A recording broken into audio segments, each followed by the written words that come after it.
Hello everyone. UP PCS test series UP PCS जो prelims का exam है दिसंबर में निर्धारित है 6 दिसंबर को, और उसी के लिए हम लोग ये टेस्ट सीरीज चला रहे हैं। ये हिस्ट्री के कुछ महत्वपूर्ण प्रश्न हैं, आइए इसको हम सॉल्व करते हैं। ठीक है, पहला क्वेश्चन है इसमें, निम्नलिखित कथनों पर विचार कीजिए। कश्मीर पहाड़ियों के क्षेत्र में चावल की फसल को उपजाना आरंभ हुआ। सेकंड पॉइंट है इसमें, विंध्य पहाड़ियों के क्षेत्र में गेहूं और जौ की फसल से कृषि का विकास शुरू हुआ। तो देखिए इसमें आंसर जो है डी होगा, इसमें से कोई नहीं। देखिए इसका व्याख्या है, उत्तर पश्चिम सुलेमान और कश्मीर की पहाड़ियों के क्षेत्र में कुछ ऐसे स्थान हैं जहां लगभग 8,000 वर्ष पूर्व स्त्री पुरुषों ने सबसे पहले गेहूं और जौ जैसी फसलों को उपजाना आरंभ किया। उन्होंने भेड़, बकरी, गाय और बैल जैसे पशुओं को पालतू बनाना शुरू किया। ये लोग गाँव में रहते थे। ठीक है, उत्तर पूर्व में गारो, मध्य में विंध्य के क्षेत्र हैं जहाँ कृषि का विकास हुआ। वहाँ सबसे पहले चावल उपजाया गया और वे स्थल विंध्य के उत्तरी क्षेत्र में है। अतः जो दोनों कथन है दोनों जो है सत्य नहीं है। ठीक है, नेक्स्ट क्वेश्चन पे हम लोग देखते हैं। निम्नलिखित विकल्पों में नवपाषाणिक पुरा स्थल है। निम्नलिखित विकल्पों में नवपाषाणिक पुरा स्थल है, तो इसमें से जैसे हल्लूर, दूसरा है बुर्जहोम, तीसरा है भीमबेटका, चिरांद और आदिचनल्लूर। ठीक है, तो इसका आंसर जो होगा डी होगा। इसमें क्या है, हल्लूर, बुर्जहोम, चिरांद जो है नवपाषाणिक पुरा स्थल है, जबकि भीमबेटका पुरा पाषाणिक पुरा स्थल है और आदिचनल्लूर महापाषाणिक पुरा स्थल है। इसके बारे में हम जानकारी करें तो देखिए, पुरातत्वविदों कुछ पुरास्थलों पर झोपड़ियों के घरों के निशान मिले हैं, जैसे बुर्जहोम वर्तमान में कश्मीर में के लोगों के गड्ढे के नीचे घर बनाते थे और जिन्हें गर्तवास कहा जाता था। तो गर्तवास किसे कहा जाता था, जैसे कश्मीर के लोग जो है गड्ढे के नीचे घर बनाते थे तो गर्तवास कहा जाता था। इसमें उतरने के लिए सीढ़ियाँ होती थी जिन्हें ठंड के मौसम में सुरक्षा मिलती होगी। ठीक है, और बहुत सारी जगहों पे पत्थर के औजार भी मिले हैं। इनमें से कई ऐसे जो पुरापाषाण युगीन उपकरणों से भिन्न हैं, इसलिए उन्हें नवपाषाण युग को माना गया है। इसमें वे औजार भी हैं जिनके धार और अधिक पैना करने के लिए उन पर पालिश चढ़ाई जाती थी। ओखली और मूसल का प्रयोग अनाज तथा वनस्पतियों के प्राप्त अन्य चीज़ों को पीसने के लिए किया जाता था। तो इसका आंसर जो होगा वो होगा डी। यहाँ पे देखिए कुछ इंपॉर्टेंट फैक्ट है। नवपाषाण काल पृथ्वी औजार की खेती शुरुआत की और पालिश किए हुए औजार इनकी पहचान है। ठीक है, नेक्स्ट क्वेश्चन है, निम्नलिखित में से कौन सा लक्षण सिंधु सभ्यता के लोगों का सही चित्रण करता है। ऑप्शन है, उनके विशाल महल और मंदिर होते थे, वे देवी देवताओं दोनों की पूजा करते थे, वे युद्ध में घोड़ों द्वारा खींचे गए रथों का प्रयोग करते थे। इसमें ऑप्शन दिया है तो इसमें केवल ऑप्शन 2 होगा। ठीक है, केवल ऑप्शन 2 होगा, क्योंकि सिंधु घाटी सभ्यता के लोग मातृ देवी, पुरुष देवता और पशुपतिनाथ, जिसमें लिंग, योनि, वृक्ष, जल इत्यादि प्रकृति पूजा करते थे, अर्थात देवी तथा देवताओं दोनों की पूजा करते थे। उदाहरण जैसे मोहनजोदड़ो से मिली 3 मुख वाले पुरुष की मूर्ति, जिसे पशुपतिनाथ तथा मातृ देवी की पूजा, मतलब इससे प्रतीत होता है। जैसे यहाँ पे देखिए इस तरह से और इस तरह से। ठीक है, और जो ऑप्शन 2 है, जैसे कालीबंगा से अग्निकुंड के साक्ष्य मिले हैं, लेकिन ध्यान रहे हड़प्पा सभ्यता में इंडस वैली सिविलाइजेशन से विशाल मंदिर संरचना नहीं मिली है, यानी कि ये गलत है। हड़प्पा वासियों से इंडस वैली सिविलाइजेशन के घोड़ों के बारे में जानकारी नहीं थी, अतः कथन 3 भी जो है गलत है। यहाँ पे कुछ इंपॉर्टेंट फैक्ट हैं, जैसे नोट करके इसमें दिया गया है। हड़प्पा सभ्यता के स्थल सूरकोटदा से घोड़े की अस्थियां मिली थीं, लेकिन व्यापक रूप से घोड़ों के साक्ष्य नहीं मिले हैं। अतः माना जाता है कि सिंधु सभ्यतावासी घोड़े से परिचित नहीं थे। और यूपीएससी ने इसी प्रश्न के साक्ष्य 2017 में फिर से पूछे थे, क्योंकि ऋग्वैदिक आर्य घोड़ों तथा रथों के प्रयोग करते थे। ठीक है, यहाँ पे मुख्य बिंदु यहाँ पे है, कुछ देखिएगा यहाँ से। सिंधु सभ्यता की विशेषताएं क्या थीं, जैसे नगरीय जीवन, प्रकृति पूजा, मातृ देवी व पशुपतिनाथ की पूजा, लेकिन घोड़े व विशाल मंदिर का अभाव था। ठीक, तो ये क्वेश्चन है। नेक्स्ट क्वेश्चन पे चलते हैं हम लोग। निम्नलिखित में से कौन से प्राचीन नगर उन्नत जल संचयन और प्रबंधन प्रणाली के लिए सुप्रसिद्ध है, जहां बांधों की श्रृंखला का निर्माण किया गया और संबद्ध जलाशयों में नहर के माध्यम से जल को प्रवाहित किया जाता था। ये है यहाँ पे आंसर, ये होगा धौलावीरा। ये हड़प्पा सभ्यता की हम बात कर रहे हैं। धौलावीरा जो गुजरात में है, और बांधों की श्रृंखला और जलाशयों में नहर के माध्यम से जल प्रवाह। इसका एक्सप्लेनेशन है, धौलावीरा गुजरात के कच्छ जिले में कर्क रेखा पर स्थित है। इसकी खोज 1967-68 ईस्वी में जगपति जोशी ने की थी, लेकिन व्यापक उत्खनन रविंद्र सिंह बिष्ट ने 1990-91 में किया। इसे 7 संस्कृत चरणों में बांटा गया है। यह मानव एवं मानव निर्मित नदियों के बीच खरीद बेट के द्वीप पर स्थित है, और हड़प्पा सभ्यता की पहली जो है पर्यवेक्षणशाला धौलावीरा में मिली है। सुनामी जैसे समुद्री तूफान का प्राचीनतम साक्ष्य यहीं से मिलता है। यहाँ लगभग 16 तालाब भी मिले हैं। ठीक है, यहाँ पे मुख्य बिंदु है जैसे उन्नत जल संचयन प्रणाली, बांधों की श्रृंखला, जलाशयों में नहर द्वारा जल प्रवाह, 16 तालाब, सुनामी का प्राचीनतम साक्ष्य। तो ये मिला है धौलावीरा से। हम हड़प्पा सभ्यता की बात कर रहे थे, हड़प्पा सभ्यता से रिलेटेड क्वेश्चन है। ठीक है, कभी कभी पूछ लेता है पुराने क्वेश्चंस, ये रिपीटेड क्वेश्चंस हैं। नेक्स्ट क्वेश्चन पे आते हैं हम लोग। ये थोड़ा इंपॉर्टेंट क्वेश्चन, इसे देखिएगा, है ना। हड़प्पा सभ्यता में महिलाएं किन क्षेत्रों में कार्यरत थीं? यहाँ पे महिलाओं लिखा है, महिलाएं कर लीजिएगा। किन क्षेत्रों में कार्यरत थीं? पहला है लिपिक, शिल्पकार, ज्योतिष शास्त्र या मूर्तिकार। तो इसमें आंसर जो है सी है। ठीक है, सी है, बाकी विकल्प 2 और 4 सही है। देखिए, विकल्प 2 शिल्पकार और मूर्तिकार। हड़प्पा नगरों में लिपिक मुख्य पुरुष होते थे। जो लिपिक होते थे वो मुख्यतः पुरुष होते थे, जो मुहरों पर लिखते ही थे, और शायद अन्य चीज़ों पर भी लिखते होंगे जो बच नहीं पाई है। हो सकता है कि अन्य चीज़ों पर लिख रहे हों, लेकिन वो बच नहीं पाई है, समय के हिसाब से वो जो है समाप्त हो गई है ना। लेकिन ऐसा कयास लगाया जा रहा है कि अन्य चीज़ों पर लिख रहे होंगे। इसके अलावा नगरों में शिल्पकार स्त्री पुरुष भी रहते थे, जो अपने घरों या किसी उद्योग स्थल पर तरह तरह की चीज़ें बनाते होंगे। चित्र देखते हुए मूर्ति का चेहरा कितना आकर्षक ढंग से बनाया गया है, उसकी दाढ़ी कितनी अच्छी तरह दर्शाई गई है, या किसी विशेष मूर्तिकार का ही काम हो सकता है, हर व्यक्ति विशेष नहीं हो सकता। ठीक, हड़प्पा सभ्यता में महिलाएं और पुरुष दोनों ने शिल्प निर्माण और मूर्तिकला जैसी कार्यों में साथ मिलकर योगदान दिया है। तो यहाँ पे आंसर है। अच्छा, यहाँ पे देखिएगा, ये नशाग्र स्थिति में मूर्ति है। ठीक है, तो इसमें जो आंसर होगा 2 और 4। ठीक है, ऑप्शन नंबर 2 और ऑप्शन नंबर 4, शिल्पकार और मूर्तिकार। नेक्स्ट क्वेश्चन पे आते हैं। निम्नलिखित युग्मों पर विचार कीजिए। लोथल, भंडागार, कालीबंगा, अग्निकुंड, हड़प्पा चित्रित धूसर मृदभांड, मेहरगढ़ कपास की खेती। देखिए, यहाँ पे क्या है आंसर, उपरोक्त दिए गए युग्मों में से सही सुमेलित है। इसमें से सही सुमेलित है, तो इसमें से केवल 3 सही सुमेलित है। पहला देखिए, कालीबंगा और लोथल।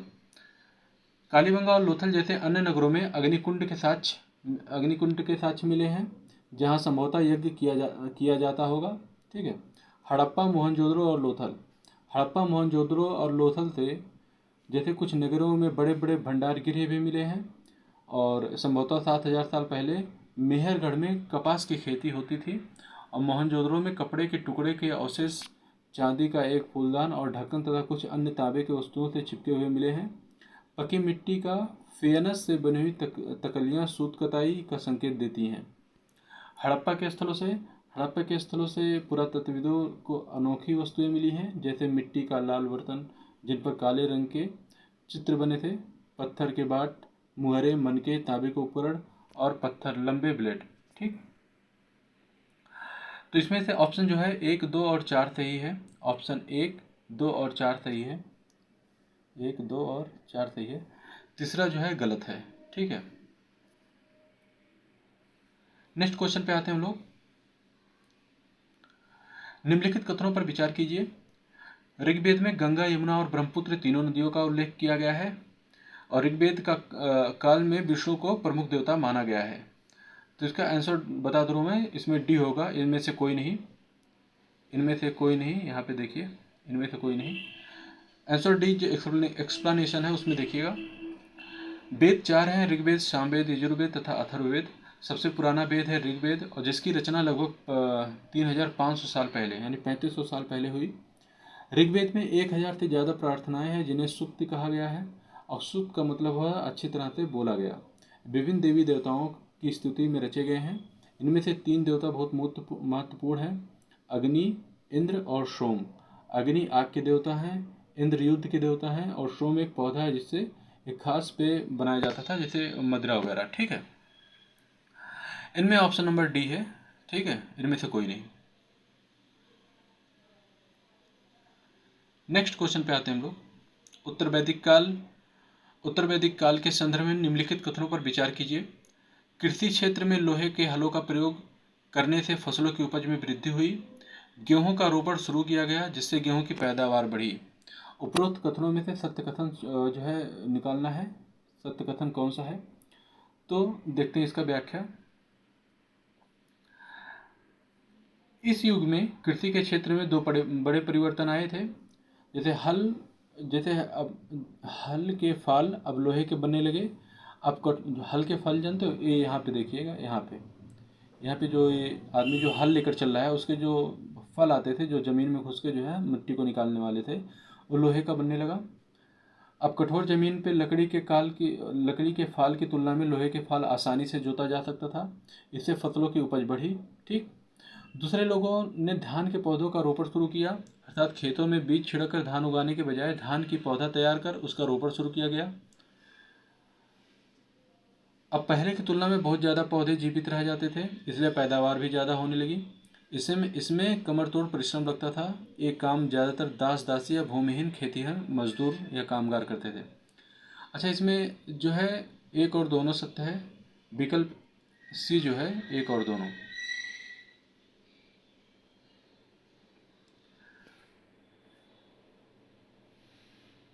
यहाँ पे एक चीज़ देखिएगा, एक क्वेश्चन में जो है कुछ मिस्टेक रहा होगा पहले से ही, या फिर टाइपिंग मिस्टेक हुआ होगा। यहाँ पे गेहूँ नहीं बल्कि यहाँ पे धान का फसल होगा, क्योंकि गेहूँ के फसल का रोपण नहीं किया जाता, धान के फसल की रोपाई की जाती है। ठीक है, तो धान का फसल रोपण किया गया, धान के फसल को यहाँ पे दीजिएगा धान। ठीक, तो इसका ऑप्शन नंबर 1 और 2 दोनों सही होगा। नेक्स्ट क्वेश्चन पे आते हैं हम लोग।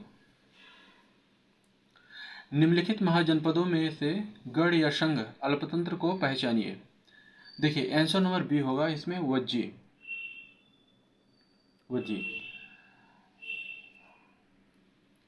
मगध एक शक्तिशाली राज्य बन गया था। उसके नज़दीक ही वज्जी राज था, जिसकी राजधानी वैशाली बिहार थी, है ना। यहाँ एक अलग किस्म की शासन व्यवस्था थी जिसे गढ़ या संघ कहा जाता था। क्या गढ़ या संघ कहा जाता था। गढ़ जो था या संघ, कई शासक होते थे। गढ़ या संघ में कई शासक होते थे। कभी कभी लोग एक साथ शासन करते थे, जिसमें से प्रत्येक व्यक्ति राजा कहलाता था।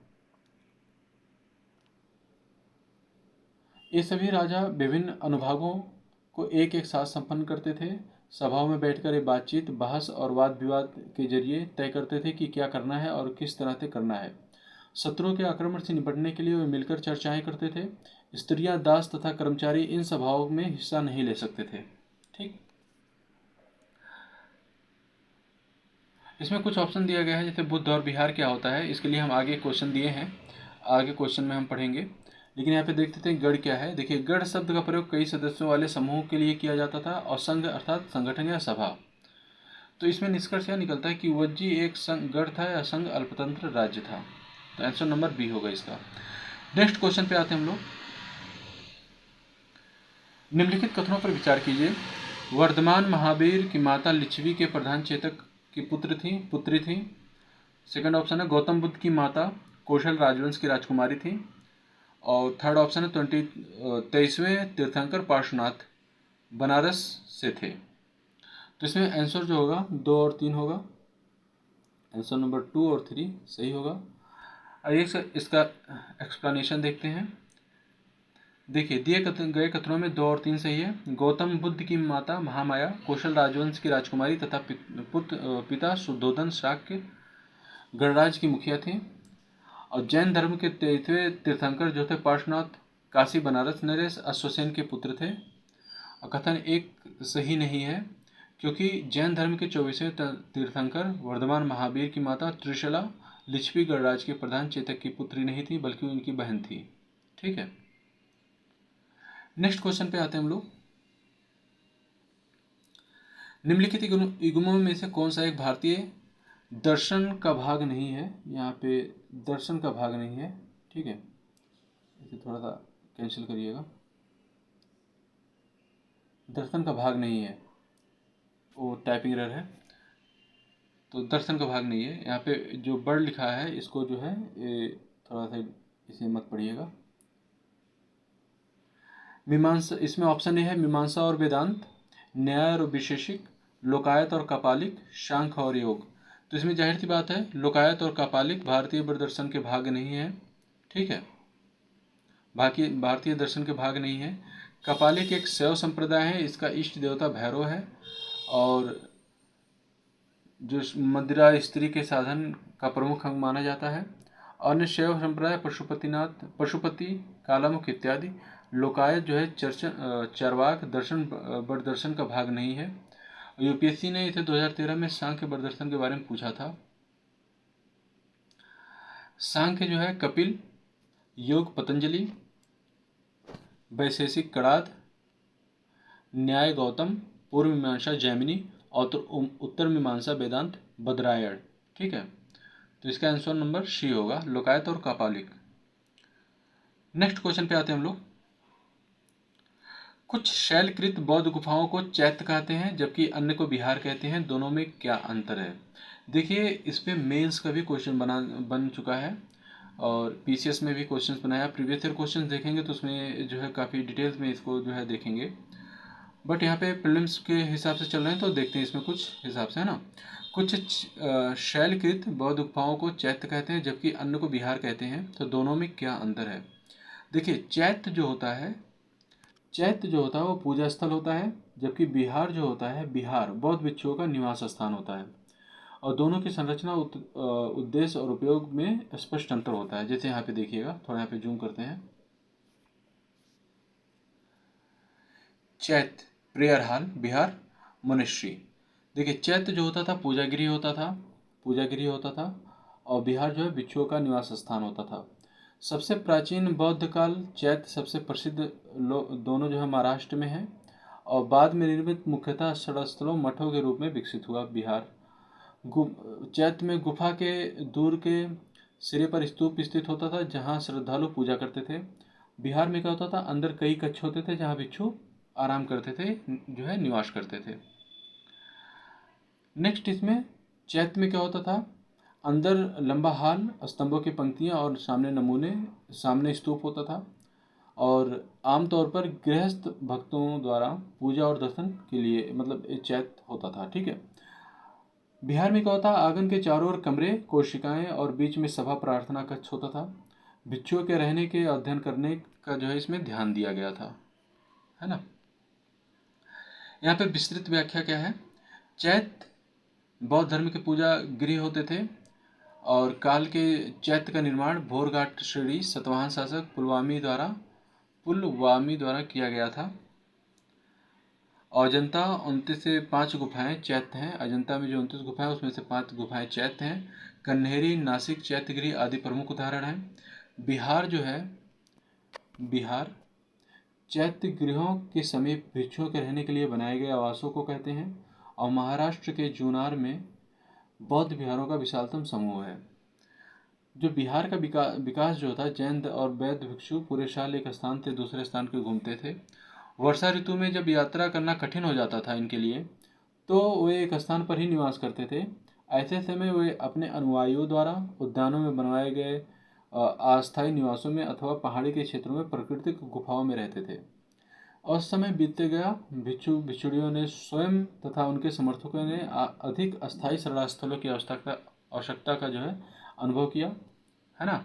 तब कई शरणास्थल बनाए गए, जिनमें से बिहार कहा गया, आरंभिक विहार लकड़ी के बनाए गए तथा बाद में इनका निर्माण ईंटों का प्रयोग होने लगा। पश्चिमी भारत में विशेषकर कुछ विहार पहाड़ियों को खोदकर बनाए गए हैं। तो इसको हमने कर लिया। नेक्स्ट क्वेश्चन पे आते हैं।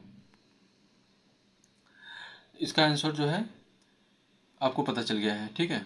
नेक्स्ट क्वेश्चन है, निम्नलिखित युग्मों पर विचार कीजिए। लोथल जो था प्राचीन गोदी क्षेत्र, सारनाथ बुद्ध का प्रथम धर्मोपदेश, राजगीर अशोक का सिंह स्तंभ शीर्ष, नालंदा बौद्ध अध्ययन का महापीठ। उपरोक्त में से कौन सा सुमेलित है? ठीक है, तो इसमें सी होगा। केवल 3 युग में सुमेलित है। कौन कौन सा, आइए हम व्याख्या देखते हैं। थोड़ा जूम करते हैं तो थोड़ा बड़े में दिखाई देगा। देखिए, युग्म फर्स्ट जो है लोथल जो है प्राचीन गोदी क्षेत्र। लोथल गुजरात वर्तमान में भावनगर के पास स्थित एक सिंधु घाटी सभ्यता का एक महत्वपूर्ण स्थल है, जहां प्राचीन गोदी डॉकयार्ड के अवशेष मिले हैं। यह स्थल एशिया से व्यापार के प्रमुख केंद्रों में से एक था। नेक्स्ट है, युग्म 2 जो है सही है। सारनाथ बुद्ध का प्रथम धर्मोपदेश था, जहां उन्होंने प्रथम धर्मोपदेश दिया। बुद्ध ने ज्ञान प्राप्ति के बाद अपना प्रथम उपदेश जो है सारनाथ मुग्धाओं में दिया था, जिसे धर्म चक्र प्रवर्तन कहा गया है। नेक्स्ट युग्म है जो गलत है, युग्म 3 जो है ये गलत है। राजगीर अशोक का स्तंभ शीर्ष सारनाथ में है, न कि राजगीर में स्थित है। इस स्तंभ का मूल स्थान सारनाथ में था। युग्म 4 है जो नालंदा है और बौद्ध अध्ययन का महान पीठ। नालंदा प्राचीन भारत का विश्वविख्यात विश्वविद्यालय था। वर्तमान में यह बिहार में स्थित है। अतः दिए गए युग्मों में 1, 2 और 4 सही है, बाकी जो है गलत है। ठीक है, तीसरा जो है गलत है।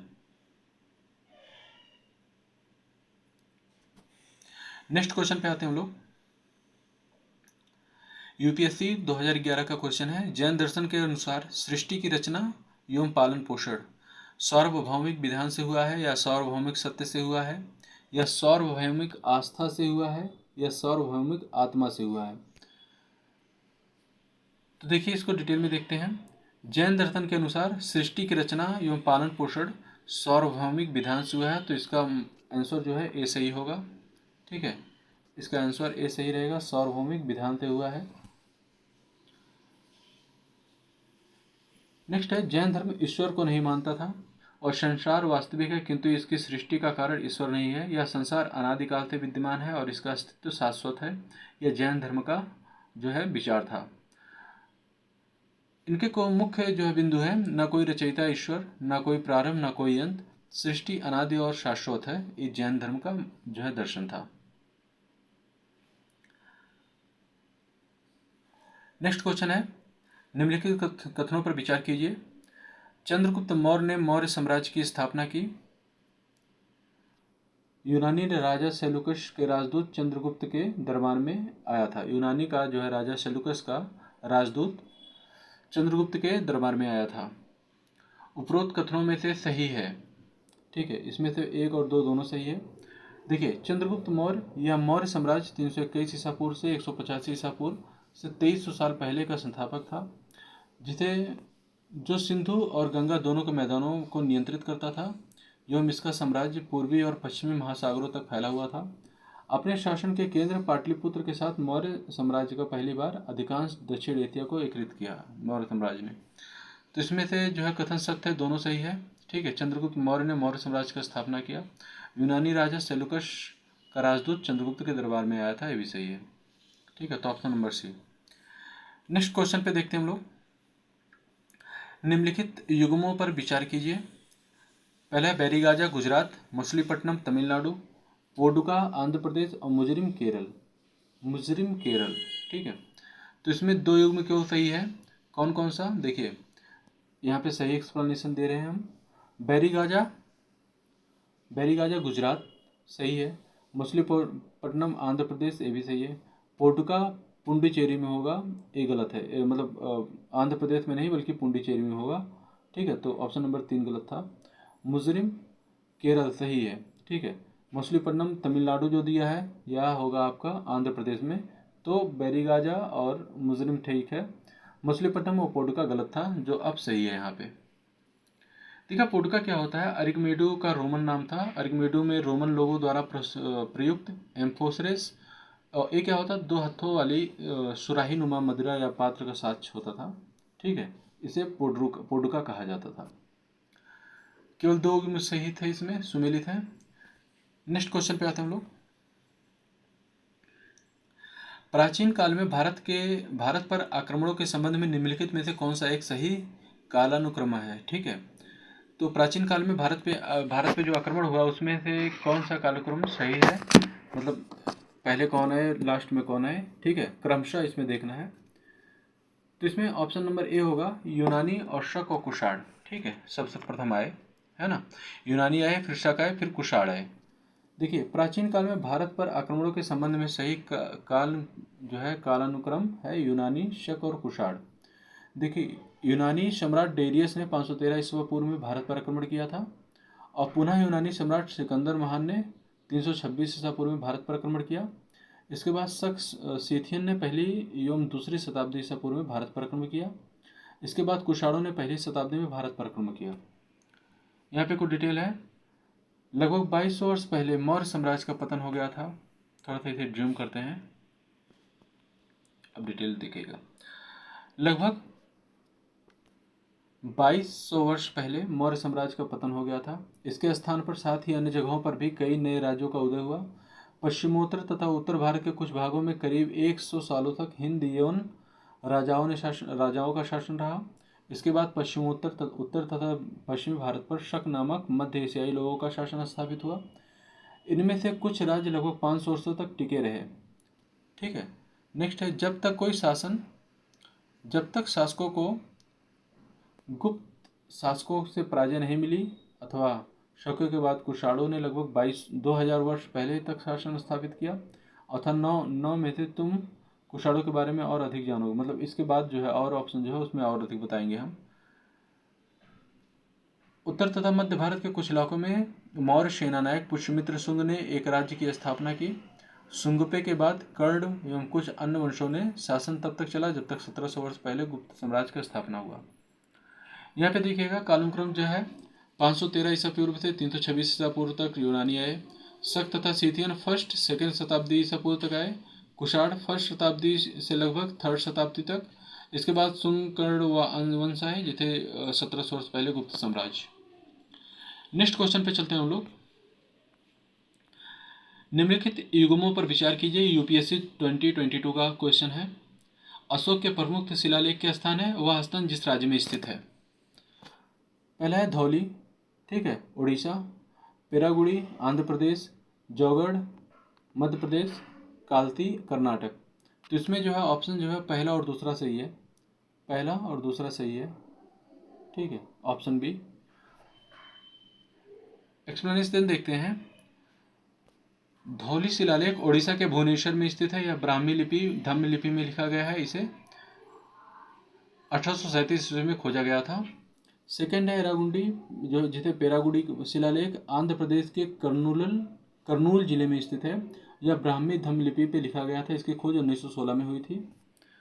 तीसरा है जो गलत था, जौगढ़ शिलालेख ओडिशा के गंजाम जिले में स्थित है, न कि मध्य प्रदेश में।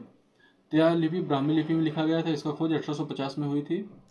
नेक्स्ट है कालती शिलालेख उत्तराखंड के देहरादून में स्थित है, न कि कर्नाटक में। इसमें से ब्राह्मी लिपि में लिखा गया है। इसकी खोज 1837 में हुई थी। अतः युग्म 1 और 2 सही सुमेलित है। ठीक है, नेक्स्ट क्वेश्चन पे आते हैं हम लोग। निम्नलिखित कथनों पर विचार कीजिए। भारत के उत्तरी हिस्से में गांव का प्रधान व्यक्ति गृहपति कहलाता था। ग्राम भोजक का पद अनुवांशिक था। गृहपति को न्यायाधीश पुलिस की शक्ति प्राप्त थी। उपरोक्त कथनों में से असत्य कथन चुनना है हम लोग को। तो इसमें से ऑप्शन जो है सी है वो सही है, 1 और 3। ठीक है, आइए इसका एक्सप्लेनेशन देखते हैं। जैसे पहला क्या है, भारत के उत्तरी हिस्से में गांव का प्रधान व्यक्ति गृहपति कहलाता था और गृहपति को न्यायाधीश और पुलिस की शक्ति प्राप्त थी। तो इसका एक्सप्लेनेशन देखते हैं हम लोग। ये उत्तरी हिस्से की बात हो रही है। देखिए, देश के उत्तरी हिस्से में गांव का प्रधान व्यक्ति ग्राम भोजक कहलाता था। अक्सर एक ही परिवार के लोग इस पद का कई पीढ़ियों तक बने रहते थे, यानी कि आनुवांशिक था।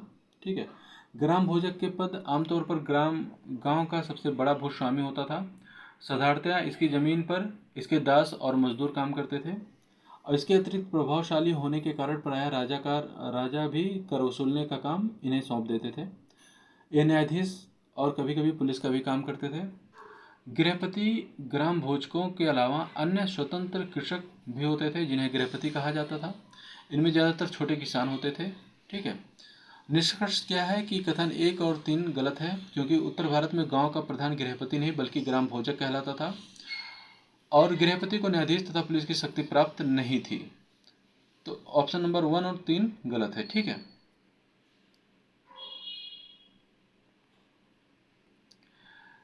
नेक्स्ट क्वेश्चन पे आते हैं हम लोग।